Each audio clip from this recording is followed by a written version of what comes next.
Bismillahirrahmanirrahim. Assalamu alaikum, my students and my viewers. Today we will discuss about the distribution of electrons in shell. आपको मैंने बताया atom के अंदर एक nucleus पाया जाता है और न्यूक्लियस के अंदर प्रोटॉन और न्यूट्रॉन होते हैं और उसके बाद इलेक्ट्रॉन भी एटम का एक पार्ट है, पार्टिकल है, जो कि डिफरेंट शेल्स में जो है रिवॉल्व करता है न्यूक्लियस के बाहर. So we know that electrons revolve around the nucleus of an atom. The path of the movement of electrons around the nucleus are called shells. क्या वर्ड बोला मैंने? Shells. Path around the nucleus वो क्या है जी? Shell है. Electrons are distributed in different shells and shells are called as energy level. इसको shells को हम और क्या कहते हैं जी? Energy level. किसी भी एटम का एनर्जी लेवल जो है वो शेल की वजह से होता है कि एक शेल के अंदर कितने इलेक्ट्रॉन हैं और वो किस तरह से डिस्ट्रीब्यूट हुए हैं, वो रिप्रेजेंट करते हैं इसके एनर्जी लेवल को. ओके स्टूडेंट्स, नाउ आगे है जी, the shells are labelled as a K, L, M, N, O, P and Q. Shells को नेम देते हैं हम K, L, M, N, O, P and Q. These are the name of shells. Energy levels के name है.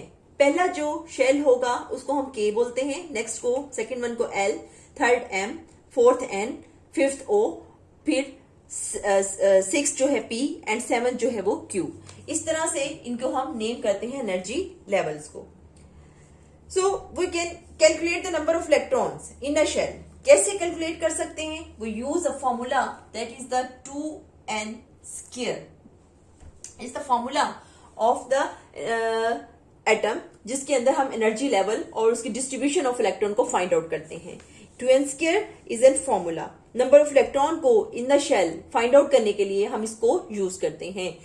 तो इसको use करने के लिए अब हम जो है n जो है ये रिप्रेजेंट करता है, पहले हमको बताऊं, n जो है ये रिप्रेजेंट करता है शेल को कि कौन सा शेल है. जितने उसके अंदर इलेक्ट्रॉन मौजूद होते हैं उसको हम स्क्वायर, 2n स्क्वायर का मतलब ये है कि उसको हम उतनी दफा मल्टीप्लाई कर देते हैं जितने इलेक्ट्रॉन पाए जाते हैं उस शेल में. जैसे हम कहें कि ये हम n जो है नंबर 1 शेल को शो कर रहा है, k शेल को शो करता है. शेल नंबर 1 फॉर एग्जांपल अगर मैं कहूं शेल जो है हमारा नंबर 1 k है, is over k shell, is over k shell. तो अगर ये हमारा के शेल है तो ये सबसे पहला है. मैंने आपको इसके नेम बताया कि ये 1 है, ये हमारा 2 दूसरा शेल है एटम का, ये तीसरा, fourth, fifth, sixth and seventh. ये नंबर आप जहन में रखेंगे, इनके नंबरिंग है ऐसे. तो अगर मैं कहूँ शेल की मैं बात करी, शेल नंबर की, तो मेरा पहला शेल की मैं बात करती हूँ के शेल की, तो यहाँ पे के जो है वो 1 है. अगर मैं 2n स्क्वायर का फॉर्मूला यूज करती हूँ फाइंड आउट करने के लिए कि एक इस शेल के अंदर कितने इलेक्ट्रॉन ज्यादा से ज्यादा आ सकते हैं, तो 2n स्क्वायर का फॉर्मूला यूज करते हुए मैं कुछ इस तरह से सूरत हाल होगी. 2n स्क्वायर 2 ऐसे ही आएगा. n की जगह पे हम क्या लिखेंगे जी? 1 लिखेंगे, क्योंकि पहला शेल की बात कर रही हूँ. 1 के ऊपर जो है ये स्क्वायर आ जाएगा इस तरह से. तो चूंकि ये पहली शेल की बात करें, 1 का स्क्वायर 1 ही होगा.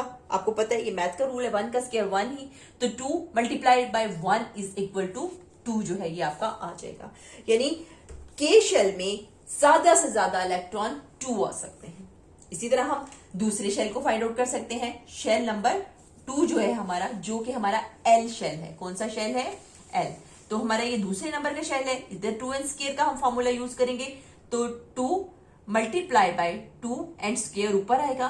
तो सबसे पहले तो 2 का स्क्वायर क्या होगा जी? 4. 2 2 4. 4 को मल्टीप्लाई करेंगे हम 2 के साथ, तो ये क्या हो जाएगा? 8. 2 टाइम मल्टीप्लाई होके 2 का square 4. 4 multiplied by 2 is equal to 8. ये बात समझ में आ गई आपको? इस तरह से ये हम 2n स्क्वायर से, यानी एल शेल के अंदर ज्यादा से ज्यादा जो इलेक्ट्रॉन है वो 8 होंगे. एल में के में 2 और एल में 8. इसके बाद अगर हम फाइंड आउट करें एम के अंदर, इसी फॉर्मूले से हम ये सारे फाइंड आउट कर सकते हैं कि इसके अंदर कितने आ सकते हैं. हम एम तक करते हैं क्योंकि आपकी बुक में एम तक है ये, लेकिन आप इस फॉर्मूले से आप सारे शेल्स की जो है वो एनर्जी लेवल को, इलेक्ट्रॉन्स की तादाद को फाइंड आउट कर सकते हैं. अब इस तरह हम तीसरे वाले पे आते हैं. थर्ड वन है हमारा एम. एम शेल के अंदर ये फॉर्मूला जब अप्लाई किया जाएगा 2n स्क्वायर का, तो इसी तरह तीसरा है हमारा ये, सॉरी ये टू है, तो थर्ड हमारा नंबर है, तो इसका स्क्वायर लेंगे तो ये हो जाएगा 3 का स्क्वायर 9, और 9 multiplied by 2 is equal to 18। Clear? तो इसका मतलब है हमारे एम जो शेल है, एम शेल के अंदर ज्यादा से ज्यादा इलेक्ट्रॉन की तादाद 18 होती है। फिर उसके बाद हम इसको फर्दर जो है डिस्ट्रीब्यूट करते हैं डिफरेंट ऑर्बिट्स के अंदर। अब हमारा जो नेक्स्ट, अगर हम सबसे पहले बात कर लेते हैं कि हम एक एग्जांपल ले लेते हैं एटम्स को डिस्ट्रीब्यूट करने के लिए। तो कोई एक एटम अगर हम ले लें कि मैं कहती हूं कि मेरे पास जो है नियोन है, एक एलिमेंट है नियोन। नियोन जो है उसको हम Ne से रिप्रेजेंट करते हैं, आगे हम डिटेल में भी करेंगे। नियोन का जो है जो हमारे पास इसका एटॉमिक नंबर और इसका जो मैस नंबर है वो हमारे पास क्या है कि इसका जो एटॉमिक नंबर होता है वो होता है हमारे पास 10, और इसका मैस नंबर जो होता है वो होता है 20। तो नियोन को हम अपने एग्जाम्पल में लेते हैं। तो सबसे पहले हम इसके अंदर जो है आपको पता होना चाहिए कि प्रोटॉन की तादाद 2 जो है, इसके अंदर प्रोटॉन की तादाद 10 है, तो इसके अंदर इलेक्ट्रॉन की तादाद कितनी होगी नियोन के अंदर, वो भी कितनी है कि वो 10 ही होगी। अगर हम इसको ड्रॉ करें इस तरह से कि प्रोटॉन, इसके अंदर न्यूट्रॉन अभी नहीं मैं बताती आपको, लिख रही इधर हम लिख रहे हैं प्रोटॉन की तादाद 10 है। इस तरह अगर मैं इसको डिस्ट्रीब्यूट करूं डिफरेंट शेल में, तो हमने इधर देखा कि पहले शेल के अंदर ज्यादा से ज्यादा 2 आ सकते हैं। इलेक्ट्रॉन्स के लिए मैं शेल बनाती हूं, तो पहले के अंदर हमारे पास आए कितने 2 आ गए। ठीक है जी, पहले शेल के अंदर कितने आ गए, जो कि हमारा के शेल है नियोन के लिए, ये पहला हमारा के शेल है। उसके बाद अब हम बात करेंगे एल शेल की। के बाद सेकंड वाला हमारा, चूंकि अभी हमने पूरे डिस्ट्रीब्यूट नहीं ना किए, अब अगले में जाएंगे, तो अगला वाला जो हमारा शेल होगा वो कौन सा है जी, वो है हमारा एल शेल। तो एल शेल के अंदर ज्यादा से ज्यादा अब कितने आएंगे, चूंकि पहले वाले में कितने आ गए 2, तो मैंने आपको बताया कि 2 एल शेल के अंदर ज्यादा से ज्यादा 8 आ सकते हैं, तो इसके अंदर 8 इलेक्ट्रॉन जो है वो आ जाएंगे। और अगर आप देखें, गौर करें, नियोन के अंदर आने ही हमारे पास कितने थे 8, तो इसका मतलब ये शेल हमारा कंप्लीट हो गया, नियोन का जो शेल है हमारा कंप्लीट हो गया। अब हम मजीद एग्जांपल के जरिए इसको और सीखते हैं। तो पहले तो आपको 2n स्क्वायर का इंशाल्लाह ताला मुझे पता है कि समझ आ गया होगा कि हम ये n is the number which show the shell number, and जब हम उसको स्क्वायर लेते हैं और उसको मल्टीप्लाई करते हैं तो हमारे पास एक्चुअल रेट निकल आता है, एक्चुअल इलेक्ट्रॉन्स की जो है तादाद निकल आती है। अब हम आगे करेंगे एटॉमिक फर्स्ट 18 जो है हमारे ये एलिमेंट्स के बारे में डिस्कस करते हैं। पीरियोडिक टेबल केमिस्ट्री का टॉपिक है। पीरियोडिक टेबल में जैसे आप हायर क्लासेस में जाएंगे आप और मजीद इसको डिटेल में करेंगे। पीरियोडिक टेबल के 18 एटम जो स्ट्रक्चर्स हैं उनको आपकी बुक में डिस्क्राइब किया गया है। तो मैं ये आपका पेज नंबर है 59 आपकी बुक पर। इफ यू लुक दैट कि ये आपकी बुक के अंदर ये पेज नंबर जो है 59 है, इसके अंदर 18 एलिमेंट्स को जो है दिखाया गया है। ओके स्टूडेंट, अब हम इनको डिटेल में करेंगे। चूंकि ये ज्यादा है, मैं आपको इनमें से कुछ की एग्जांपल दूंगी, लेकिन तरतीब में हमने इनके जो है नाम सीक्वेंस में याद करने हैं, क्योंकि पीरियोडिक टेबल में इसी तरह से तरतीब में याद किए जाते हैं। ठीक है जी। Now first of all we जो हम डिस्कस करते हैं एलिमेंट को, वो है जी हाइड्रोजन का एटम, हाइड्रोजन एलिमेंट। हाइड्रोजन है जी फर्स्ट वन, फिर उसके बाद है हीलियम है, उसके बाद लिथियम है। तो पहले जो हम पहले 3 एलिमेंट जो है हाइड्रोजन, हीलियम, लिथियम, फिर उसके बाद जी ब्रिलियम है, ब्रोन है, कार्बन है, nitrogen, oxygen, fluorine, neon, sodium, magnesium, aluminium, silicon, phosphorus, sulphur, chlorine and argon. ये 18 एलिमेंट्स जो है हम डिस्कस करेंगे। Now first element is hydrogen, hydrogen, and the second one is helium. कोशिश करती हूं कि सारा हो जाए आपके साथ कवर मेरा। हीलियम, हाइड्रोजन को रिप्रेजेंट करते हैं हम H से, हीलियम को रिप्रेजेंट करते हैं हम HE से, हीलियम। और उसके बाद है थर्ड वन लिथियम। लिथियम को हम रिप्रेजेंट करते हैं Li से। फोर्थ वन है जी आपका बेरिलियम, और जो बेरिलियम है इसको हम रिप्रेजेंट करते हैं Be से। उसके बाद नंबर 5 है बोरोन। बोरोन जो है इसको हम रिप्रेजेंट करते हैं B से। नेक्स्ट है आपका 6th वन, वो है जी आपका कार्बन, जिसकी मैंने पिछले लेक्चर में भी आपको एग्जांपल दी थी। 7th वन है जी आपका कार्बन के बाद, और इसको कार्बन का हम C से रिप्रेजेंट करते हैं। नेक्स्ट कार्बन के बाद है जी नाइट्रोजन, और नाइट्रोजन को हम N से रिप्रेजेंट करते हैं। नाइट्रोजन के बाद है जी ऑक्सीजन। 8वें नंबर पे क्या है जी? ऑक्सीजन। ऑक्सीजन को हम O से जाहिर करते हैं, रिप्रेजेंट करते हैं। ऑक्सीजन के बाद है जी फ्लोरीन। फ्लोरीन नंबर 9 पे है, और फ्लोरीन को जो है जी हम इसको F से जाहिर करते हैं। ओके, नाउ अब हम पहले फ्लोरीन, अब पहले मैं ये फ्लोरीन को F से जाहिर करते हैं। इनको पहले आपको डिस्ट्रीब्यूशन इसकी बता दूं। हाइड्रोजन जो है इसका आपको पता है जी, मैस नंबर जो है वो होता है 1 और इसका एटॉमिक नंबर है 1।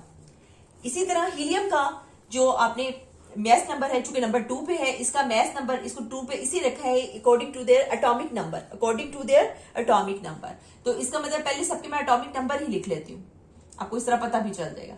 इनकी जो तरतीब है वो इनके एटॉमिक नंबर के अकॉर्डिंग है कि ये इनका एटॉमिक नंबर 1 है, इसका एटॉमिक हीलियम का 2 है, लिथियम का 3 है, बेरिलियम का 4 है, बोरोन का 5। अच्छा जी, ये इसके सारों के एटॉमिक नंबर 6, कार्बन का, नाइट्रोजन का 7, ऑक्सीजन का 8 और फ्लोरीन का 9।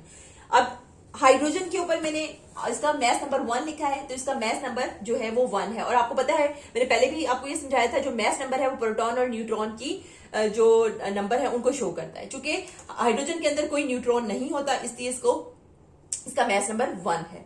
हीलियम का 2 इसका एटॉमिक नंबर, और इसका 4 जो है जी इसका मैस नंबर होता है। इसका मतलब है इसके अंदर प्रोटॉन 2 प्रोटॉन है और 2 ही न्यूट्रॉन है, क्योंकि जो मैस नंबर है वो दोनों का सम होता है, प्रोटॉन का और न्यूट्रॉन का। हीलियम का मैस नंबर क्या है जी?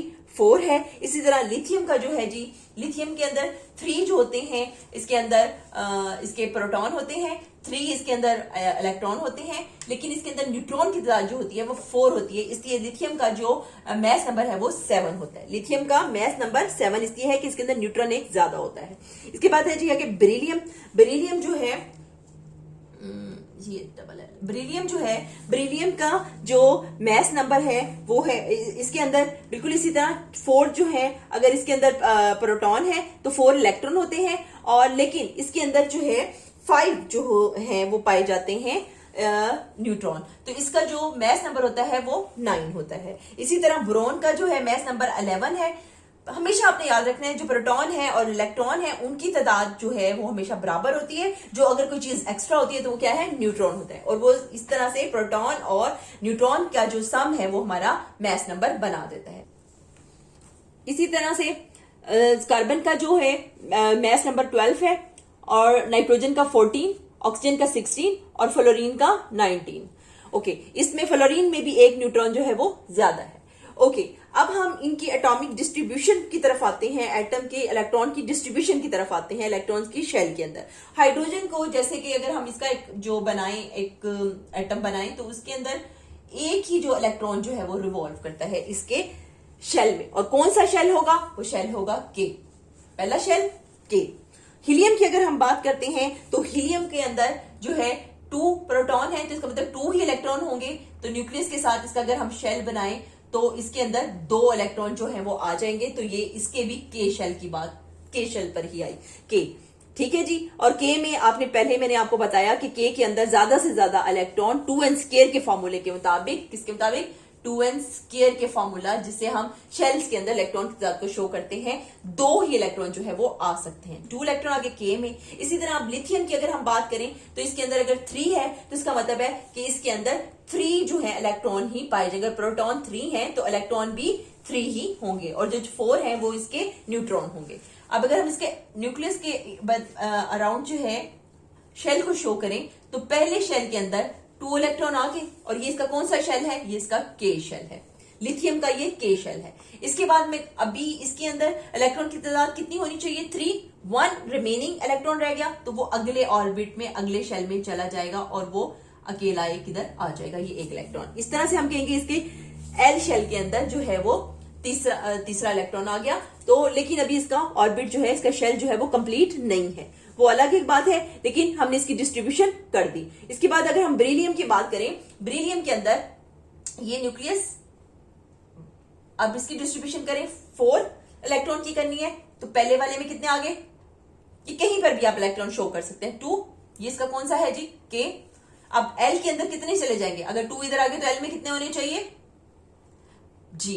एल के अंदर 2 एल के अंदर आ गए इलेक्ट्रॉन। ये बेरिलियम की क्या होगी?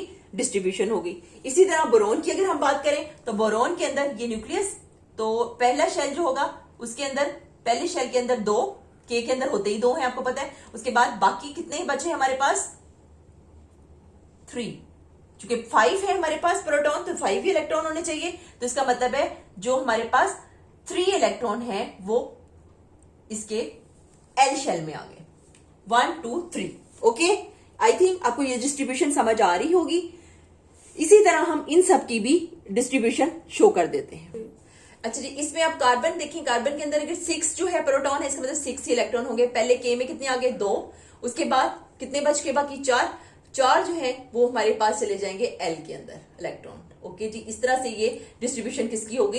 कार्बन की होगी। इसी तरह हम नाइट्रोजन की कर सकते हैं। अच्छा, ये सारा यही वे में चलेगा। अब नाइट्रोजन की भी इसी तरह, ये देखें, अगर हम, ये न्यूक्लियस है तो पहले ऑर्बिट के अंदर कितने आने चाहिए जी? एल में ज्यादा से ज्यादा, के में कितने आएंगे? 2। और एल के अंदर कितने चले जाएंगे? बाकी कितने बच गए हमारे पास? 5। 7 है ना। नाइट्रोजन की बात करिए, कार्बन का हो गया था, अब मैं किसका कर रही हूं आपके लिए? ये हम नाइट्रोजन का कर रहे हैं। तो इसके नेक्स्ट ऑर्बिट के अंदर कितने आने चाहिए? पहले में 2, बाकी कितने बच गए? 5। 2 3 4 और ये 5 इलेक्ट्रॉन जो है, 5 इलेक्ट्रॉन हमारे किस में चले गए? ये एल में। के अंदर कितने हैं? 2, एल के अंदर 5, और कितने हो गए टोटल? 7 नाइट्रोजन के इलेक्ट्रॉन को हमने डिस्ट्रीब्यूट कर दिया। ओके स्टूडेंट, ऑक्सीजन का ये आपको मैं आई थिंक समझ आ गया होगा। ये सारी इसी तरह से डिस्ट्रीब्यूशन है। पहले वाले में ऑक्सीजन की अगर हम बात कर रहे हैं, पहले वाले में कितने आ गए? 2, और उसके बाद हमारे पास कितने रह गए? टोटल 6। तो जो 6 होंगे, 6 इलेक्ट्रॉन इस तरह से हमारे एल ऑर्बिट में चले जाएंगे और ऑक्सीजन का कंप्लीट हो जाएगा। इसी तरह फ्लोरीन का जब हम करेंगे तो पहले वाले में कितने आ जाएंगे? 2। किस में आएंगे? हमारे के में। और एल में कितने आएंगे हमारे पास? जब 2 इधर आ गए, बाकी हमारे पास कितने बच गए हैं? इसमें 7। जो हमारा एल होगा उसके अंदर 7 इलेक्ट्रॉन जो है वो रिवॉल्व करेंगे। ओके जी, एल में 7 और के में 2। इस तरह से हम स्ट्रक्चर बना के उसको डिस्ट्रीब्यूट भी कर सकते हैं, दिखा सकते हैं। ये हमारे हो गए जी 9 एलिमेंट। इसके बाद हम जो है, उसके बाद हमारा जी आपका हमारा फ्लोरीन तक हो गया था। 10th नंबर पे था हमारे पास नियोन था, और नियोन का मैंने आपको पहले भी बताया है। नियोन जो हमारा ये है, इसके अंदर जो है इसको हम शो करते हैं Ne से, और इसका जो है एटॉमिक नंबर होता है इसका 10, और इसका जो मैस नंबर है वो 20। ठीक है। नियोन के बाद है सोडियम। सोडियम को हम Na से जाहिर करते हैं। 11th नंबर पे हमारे पास सोडियम आ जाता है, और ये हमारी सारी वीडियो इसी बिहाफ पे इसी तरह बनेगी। सोडियम को हम Na से जाहिर करते हैं, और Na इस सोडियम का जो है एटॉमिक नंबर 11 होता है, और इसका जो मैस नंबर है वो 23 है। इसी तरह हम सोडियम, मैग्नीशियम का जो है Mg से जाहिर करते हैं। मैग्नीशियम Mg, और इसका जो है 12 है और 24 है। अब अगर मैं आपको इनमें से कोई भी एक, जैसे सोडियम है, इसका एटॉमिक नंबर, इलेक्ट्रॉन डिस्ट्रीब्यूशन जो है वो शो करके दिखा देती हूँ सोडियम को। ये देखिए जी, पहले एक न्यूक्लियस, उसके बाद इसका पहला के। ठीक है जी, पहले न्यूक्लियस, पहला के दिखाया मैंने, उसके अंदर कितने होंगे? मैं सोडियम के बारे में आपको बता रही हूँ। सोडियम के अंदर के शेल में 2 आ गए, तो बाकी 9 रह गए हैं। जो 9 में से 8 जो होंगे वो हमारे आ जाते हैं दूसरे शेल में, और 8 पहले दूसरे में आएंगे, क्योंकि आपको पता है एल में ज्यादा से ज्यादा 8 ही आ सकते हैं। अब 2 पहले में आ गए के में, और एल शेल में कितने आ गए? 8। बाकी कितने रह गए रिमेनिंग? 1। तो 1 जो होगा वो अकेला एक अलहदा से शेल में चला जाएगा, और ये शेल जो होगा के, एल और ये एम शेल में एक अकेला रह जाएगा। इसी तरह मैंने आपको सबके नाम बताए थे, आप इसको डिस्ट्रीब्यूट कर सकते हैं, और बाकी की सबकी प्रैक्टिस आपने खुद करनी है। के के अंदर कितने आएंगे, एल में कितने आएंगे, एम में कितने, एन में, ये सारे आपने ऑनवर्ड जो है करने हैं। और यही जी इलेक्ट्रॉन्स की इन द शेल डिस्ट्रीब्यूशन है। आई थिंक आपको ये समझ आया होगा और ये सबसे आसान तरीका है समझने का डिस्ट्रीब्यूशन ऑफ इलेक्ट्रॉन का इन द शेल। इंशाल्लाह आपको मेरी वीडियो लंबी होगी और समझ आई होगी। मुझे एक थम्स अप जरूर दीजिएगा। अल्लाह हाफिज।